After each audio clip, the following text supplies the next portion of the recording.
Hey, I'm Alex Radcliffe from Board Game Co, and this is News and Week in Review. I am back in my studio as opposed to falling asleep slowly halfway across the world. I don't know why I said halfway across the world. It's like 7 hours away. That's really not that far in the great scheme of things.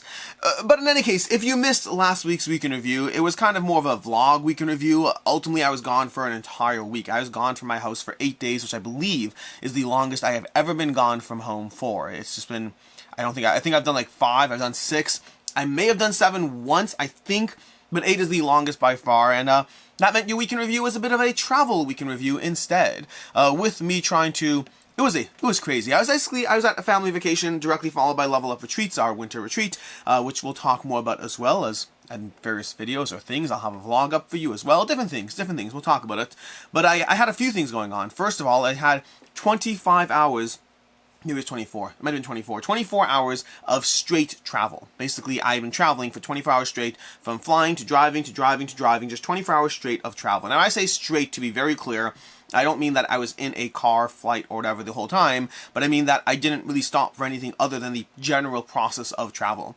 I got like 2 hours of sleep on a plane and whatnot, and that's kind of it. Then I got an hour of sleep in the car, so things like that. But basically 25 hours of straight travel, which meant by the time all was said and done, when I was filming last week's Week in Review, I was running on around 3 hours of sleep over a roughly 45-hour period, which is not the most, as you can imagine. Which is also why last week I was talking slower than I ever was, barely able to keep a coherent train of thought as I go through it.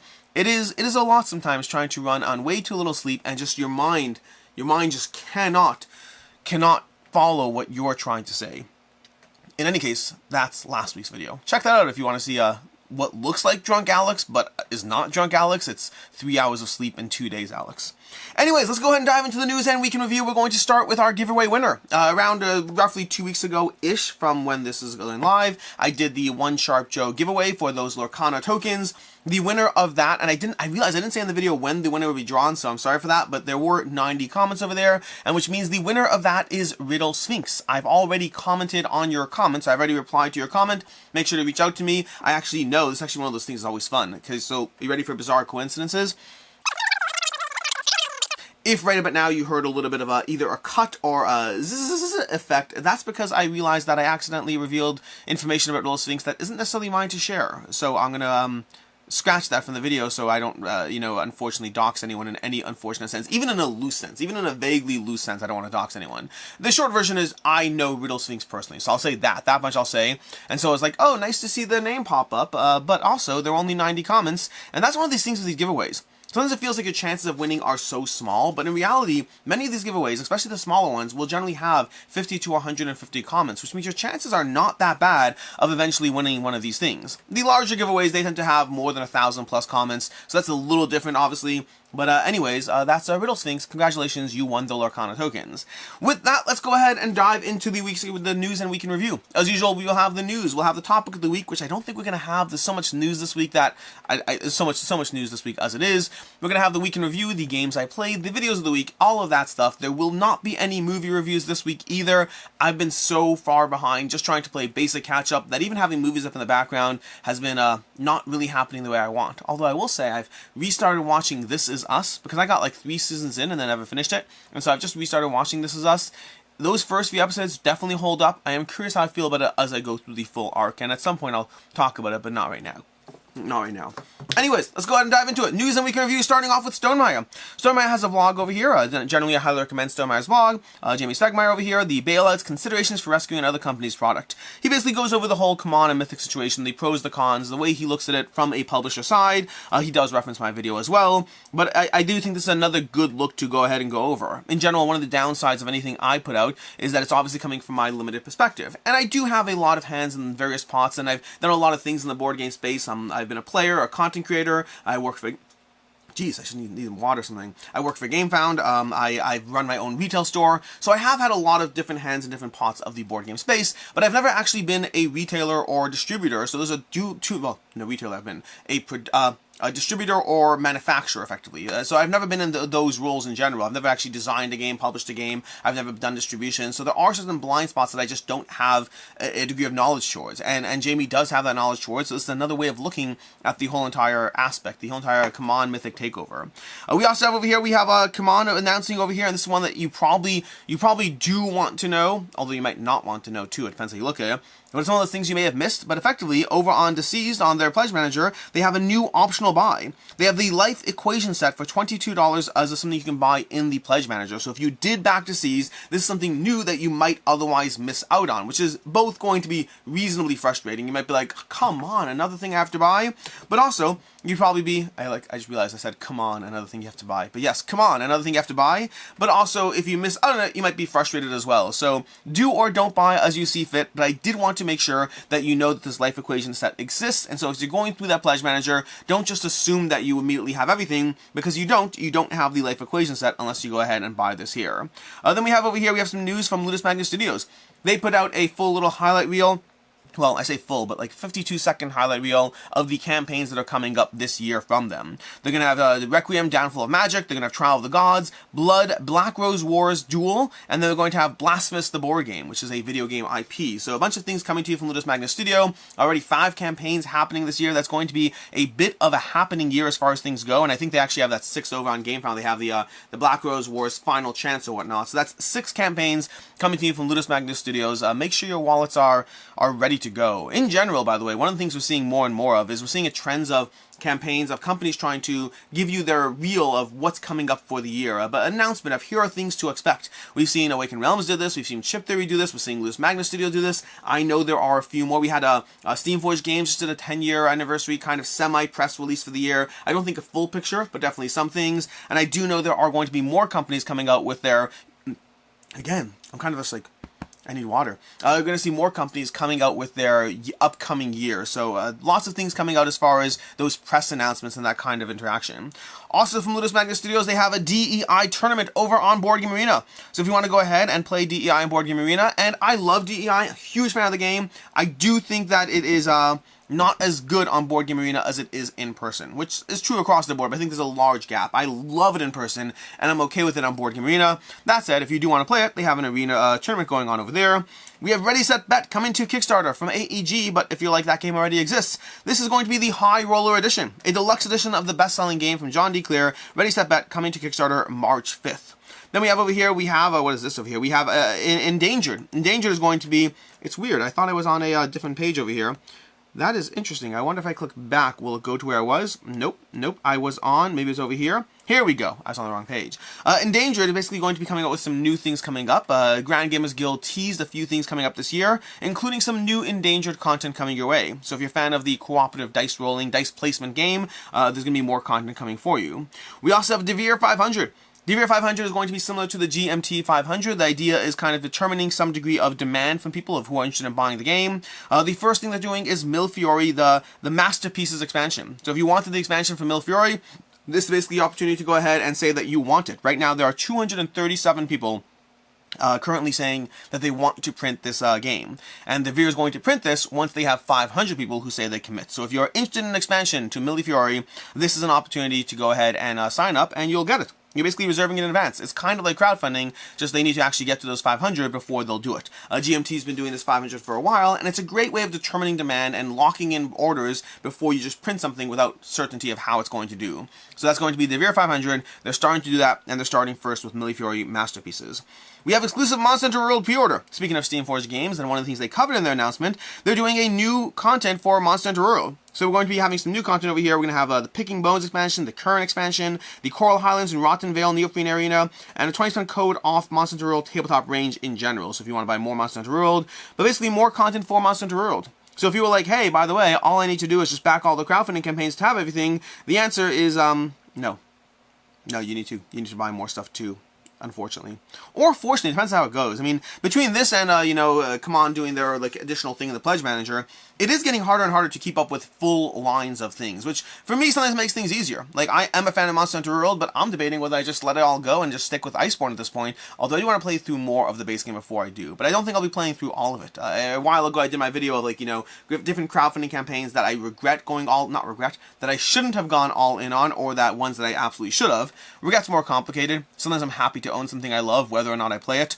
But in terms of that, like, Monster Hunter World is one of those games that I don't think I'm going to go through all the content, especially with Iceborne coming. I do enjoy the game, I just don't know if I need to play hundreds of hours of it. Although if you are enjoying it, well, here we go. We got more content for you. You can go ahead and pre-order on Steamforged site. And there are some, like, extras and bundles or extra things you can get, plus pre-order exclusive items. So there are things you can get if you pre-order it over here. But we're seeing both CMON and Steamforged lean into some degree of pre-orders and not just crowdfunding, which is interesting to see that adjustment. Speaking of Level Up Retreat, we have over here, we have Ezeekat, did some coverage of some of the games they played at Level Up. Like I said already, I will have content on the channel of my own little vlog of whatever's going on, but there should be a lot of content coming from a lot of people. If you've been following Grant Lyon on TikTok, if you've been following, you know, TikTok, Instagram, wherever, Daniel Standring, you know, Tim Riel, there's been a whole bunch of people. I'm just doing a small sample. There's been an absolute ton of people posting various short-form content about their experience at Level Up Retreat, the games they played, all of that. This is the first full-length video I've seen post Level Up Retreat, so if you want to get a sense of some of the games that Ezeekat, that Jason played at Level Up Retreat, this is the opportunity to do so, and I'll probably mention more content as it comes through. We are hoping to do Level Up Retreat again, continuing to do this. We are aiming for a twice-a-year schedule. Right now we're looking at maybe February and September as our potential schedule every single year, or around those times. We're still trying to lock it in, making sure that we do something that's good for the people who want to come, but also doesn't conflict with major conventions at the same time. So it's a delicate balance. Like, you have WSBG happening in September, and I like WSBG, and I'd like to go to WSBG and the convention that I'm hosting, so I'll have to balance around those things as we go through it. But one step at a time. If you are interested in coming to Level Up Retreat, we grew significantly this year. You know, we had a few hundred attendants last year. We grew to like 430 this year, so it's been a nice, decent jump. We're hoping it continues to grow. We don't necessarily need it to be gigantic, but we're hoping it continues to grow so we can continue to add more fun things and just constantly do a better job with it. But overall, I'd say, while there are always things I want to do better, I was pretty happy with how this year's event went. Moving on, we have PC Gamer putting out an article, a little bit of a graph of the 16,000 layoffs in the video game space. Now, to be very clear, this is the video game space, this is not the board game space, so it's more adjacent content, but I just think it's so dramatic that it's kind of worth showing. 16,000 people have been laid off in video games since January to January 2023, 2024. You can kind of see the graphs of those large layoff spikes whenever you see those thicker lines. That's what's going on there. It's a little intense, and January 2024 has been ramping up. There's been an absolute ton, like Blizzard let go of a lot of people. Now, I'm not here to judge or cast judgments of any kind. You'll find people who are, you'll find, like, you know, various pundits giving their own opinions on various things, from, you know, hey, these people took large bonuses and they're laying people off, and I think those things are complicated. I'm not saying this right or wrong, I just don't have, I think that's a whole deep dive subject on itself, as far as when are layoffs okay versus when are some people padding their wallets and companies getting more profits versus putting people in a bad spot. I think those situations are inherently complicated to get into. That is not an excuse for anyone or anything, it's just, I just don't have nearly enough knowledge of this field or this space to get into properly and do its proper diligence to. So for me, this is more of a commentary of, you might know someone who's affected. I know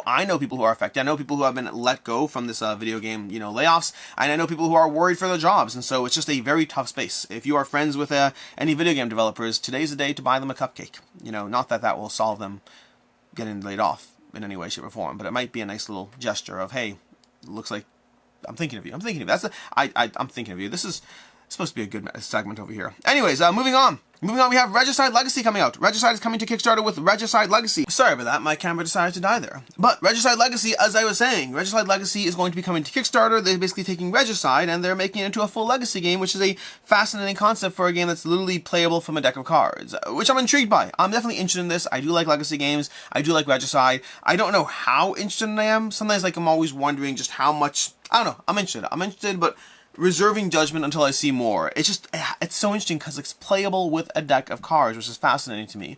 I've seen a lot of comparisons between Regicide and For Northwood and the ways the games are. I like both a lot. I love For Northwood, so either way, intrigued. Regicide coming soon. Then we have over here, we have Polygon. Polygon put out an article on the Kickstarter competitor Gamefound doubled its tabletop crowdfunding revenue in 2023. I won't heavily go into this. Go ahead and check out the article if you're interested, but also I will say that, words, I will say that if you check out my video this past Monday, I did a full comparison of, the crowdfunding space, talking about Kickstarter, Gamefound, tabletop in general, and I'm happy Polygon put out this article because their last article kind of implied that that tabletop funding in general was down, which isn't true. Tabletop funding is actually up. It's just Kickstarter that's down, and Gamefound has taken a big chunk of that pie. Backgate has taken a little bit as well. Either way, Polygon goes fully into the article. You can check that out. And then lastly, we have Stonemaier Digital Edition coming soon. They already have this on Steam, but if you're looking to get involved in the mobile beta, they have forms you can go ahead and fill out for iOS and for Android to go ahead and sign up in case you are interested in testing out Stonemaier Digital Edition on your phone or tablet or any of those things, or BlueStacks, I guess, if we're being technical. That is basically what we have for the news and week in review, which means we're going to go ahead, like I said already, we're going to skip the topic of the week because we had plenty of news to go through, and also between my coughing, between the technical issues, between all the various things, it's been a bit of a week in review already. Let's go ahead and dive into the week in review, starting off with the games I played. As usual, these are going to be a selection of games that I don't currently plan on reviewing soon, but maybe at some point, and so I just want to talk about them because I play them anyway. It's just a small subset, especially with Level Up Retreat this past week. I played a lot of games, but some of them, in fact, all of these are games that I did play at Level Up Retreat. We're going to have Castle Burgundy. I had a chance to play Castle Burgundy with the Vineyards expansion for the first time, and I gave it 2 plays already. I played it with the Shields expansion for the first time, that little module over there. I love that as well. I still plan on doing a full 12x12 review of Castle Burgundy. I've played it a lot more than 12 times, but I need to play it in all the various forms of everything, which so far I think Shields and Vineyards means that I've now played all the various modules. The only thing left to do at this point is to play the solo modes. I haven't done that, and once I do that, I will be putting out a full 12x12 review, which basically is just covering everything I think about Castle Burgundy. I've played all the editions, I've played it online, I've played it all the various player accounts, I've played with all the modules, like I said already. I just need that solo mode, and then I can give you my full thoughts on absolutely everything. Spoiler, I love the game. Then we have Bardwood Grove. I had a chance to play Bardwood Grove at Level Up Retreat, and I really enjoyed it.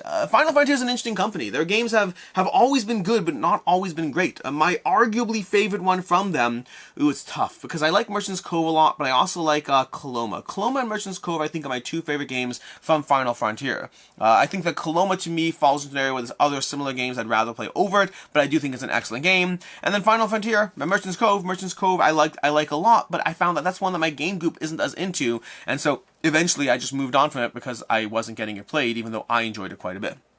But I think Bardwood Grove might be my new favorite from them. Now, I only have 1 play under my belt, so give it time, let's see how it goes, but I really loved playing Bardwood Grove. I had a lot of fun with it. In fact, my feedback on it was, I almost had a chance to play it at Level Up Retreat last year, and I told the designer, I was like, I'm really happy I didn't, because then I'd have then I'd want to play it for so long until it actually shows up, versus now, it's actually showing up soon enough that I get to play it again soon-ish, and so you can expect review coverage. Obviously, we'll see how things play. I do find that initial plays sometimes I'm higher on, and then as I get more plays in, it's like, oh, it was good, but I don't know if it held up to multiple plays.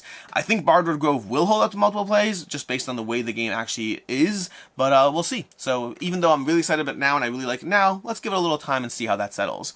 Trailblazers, continue to play Trailblazers. I'm constantly impressed by how easy and flexible that game is to play. I am terrible at it, but I do love playing through it. I played it solo. I played the hikers. I can't remember what it's called, the adventurers mode, I guess. But at Level Up, I played both the regular mode and the adventurers mode, teaching it to different people and just thoroughly enjoying it. It was one of our hot games, and I like it a lot. I like the various modes. It's crunchy. It's a crunchy game that's a lot of fun, but it's definitely very tight to try to make everything work. I don't score well. I just enjoy playing it. And then lastly, now that I'm talking about 3 games I enjoyed, here's one I didn't really enjoy that much. And I don't expect to see a review coming on this one, but I played Inheritors. I've heard good buzz about Inheritors. It's a small little, card game that I've heard enough buzz about it that I was excited to dive into it, and I thought it was okay. Like, I don't think it was bad. It was a totally fine experience, but it's one of those games that, for me, instinctively, 1 play rating here, but it would be a 3 out of 5. It's a game that not even a 3.5. If I never play Inheritors again, I am fine with it. I didn't have a bad time, just nothing about the game stood out to me. It was totally fine. I enjoyed it-ish. I wasn't bad.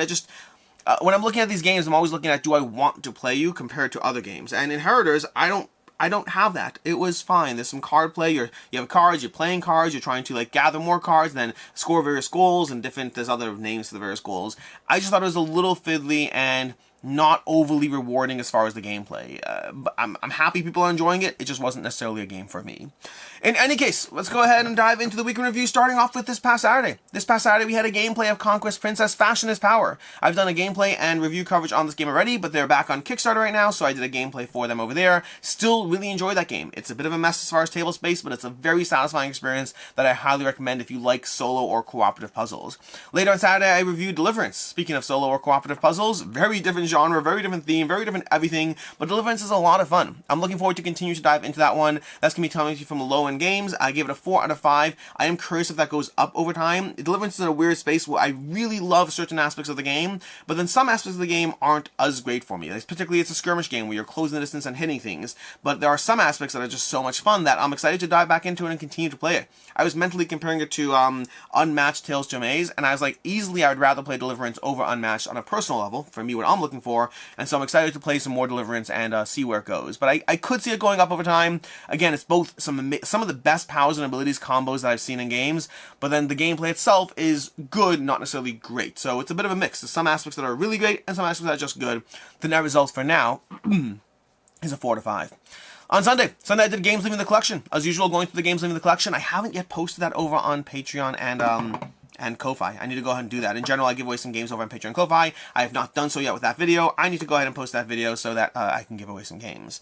Then we're going to go ahead and have on Monday. Monday we had the State of Crowdfunding video. That was kind of just going over, again, I was traveling, so I didn't do it two back, not to back. We will have one for you this week. But I did a State of Crowdfunding, just going over, well, crowdfunding and talking about, where the numbers are, what the pie chart breakdown is, how the various platforms have done, what the top 10 campaigns in 2023 were, just going through all that data and information for you in case you are interested in, well, any of it. And also talking about some Gamefound specific stats as far as stretch pay, first day funding, final day funding, things like that. That might be interesting as far as when the next time a campaign pops up in Gamefound, so you could go ahead and be that armchair expert to your friends and predict where a game is going to go.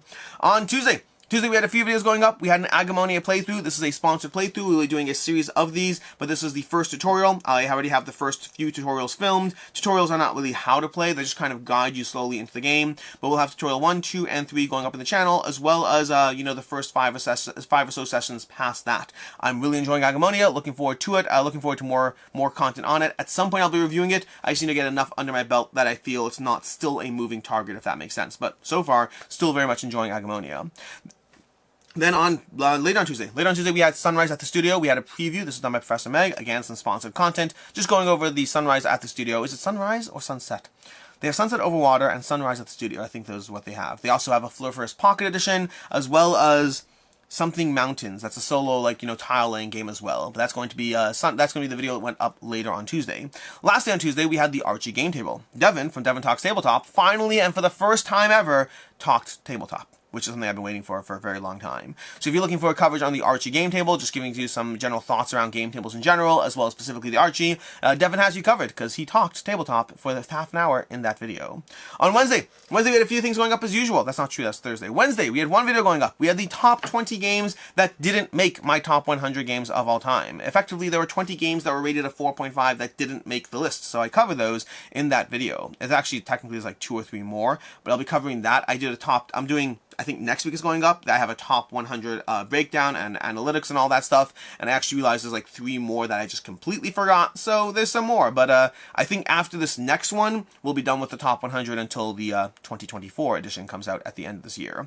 That's going to be Wednesday. Then Thursday. Today we had a few things going up. First of all, we had an Oathsworn first edition versus second edition going up on the channel, just covering the differences of what the second edition brings to your table. We also had a live stream going over with Meg, Jenna, and myself going over Level Up Retreat, just talking about things, just a general conversation. It's been a while since we had Jenna on the live stream. Devin couldn't make it this week, but hopefully we'll see him again in 2 weeks, I think, for the live stream. We're going to have a game show segment, I believe. And then later on Thursday, we had a Song of Ice and Fire gameplay. A Song of Ice and Fire Tactics from CMON Games on Gamefound. This is a sponsored gameplay going up on the channel in case you're interested in that. Speaking of which, didn't I have, wasn't there a Song of Ice and Fire preview? Did I miss that? Monday, I forgot about that. On Monday, there was also a Song of Ice and Fire preview that usually Monday is not a 2-video day, but things were moved around a bit, so Monday was a 2-video day. Later on Monday, we had a Song of Ice and Fire preview going up as well. That was also a sponsored preview. Forgot about that. Anyways, with that, we have Friday. Friday, we have ranking the 363 new-to-me games in 2023. Technically, I think it was 369, if I recall correctly, but when I filmed it, I hadn't logged all my plays, so there weren't everything there. But I go through the 363. It's not really ranking so much as yes, no, effectively. I just go through those 362 games and be like, yes, no, maybe, going through a whole bunch of games and my general thoughts and opinions in as short a time as possible, because otherwise that video would be 4 hours long. As it was, I kept it to like under an hour, I think, or just over an hour. I can't remember exactly. That brings us to today. Today we'll have a few things going up. We hope to have 2 videos. I hope. We'll see how the schedule played out. But I hope to have an Elven Throne preview going up the channel. Again, that's sponsored content. And then I also hope to have a Tainted Grail RPG video going up as well. And that's also sponsored content, both going up later today on the channel. And with that, we have things coming up next week. Next week's going to have a bunch of stuff. We'll have our top 100 and analytics, like I said already, going through the top 100, things that were added, dropped, changes, all that kind of stuff. I also hope to have a video of the top 10 games to start a collection. I've done videos similar to this in the past, and I have a new one going up that has its own specific aspect to it, but top 10 games to start a board game collection that I would recommend, at least as of right now. And with that, we have the games on the table. As usual, these are games I hope to be playing this week, and just some context around these games. We have a Vienna over here. Which one's Vienna? Vienna is this one, I believe. Vienna, which I've already played through the basic version of Vienna. I've also played the original a lot that it's based on, and I hope to be playing through the advanced version, well, hopefully tonight, actually. Similarly, Cusco as well. Cusco I've played through Bora Bora extensively. I have it on the shelf over there. I have not played through Cusco, which is the new version of it, and I hope to be playing through that one as well. Basically, I want to give you coverage on both these games, because even though I've played the originals, I want to play the new things, see what's different, and then be able to give you coverage, because Queen Games currently has their big box Stefan Feld City whatever collection thing currently on crowdfunding, so in case you're interested in opinions, I hope to have coverage on both of these before that campaign ends. And then over here, we have Zombie Horde, which goes live February 20th, and Flow, which I think is also February 20th. Might be February 27th. I think it's February 27th. So we have both of these that I've already read the rules for. Well, I'm halfway through the rules in both of these, but haven't played either yet. But I hope to have coverage for those for you as well. Well, I hope to be playing them this week, hopefully, and then coverage before, well, whenever it's relevant for. And that's basically what we have, which means until next time, I am Alex Radcliffe from Board Game Co. This has been your News and Week in Review. Thank you for bearing with me through the coughing, through the cuts, through all the things, through the part where I almost docked somebody's general. It was general information. It was just like, it wasn't that much, but like, you know, it's just not my place to say. But thanks for bearing with me through all of this, and until next time, I hope you have a good one.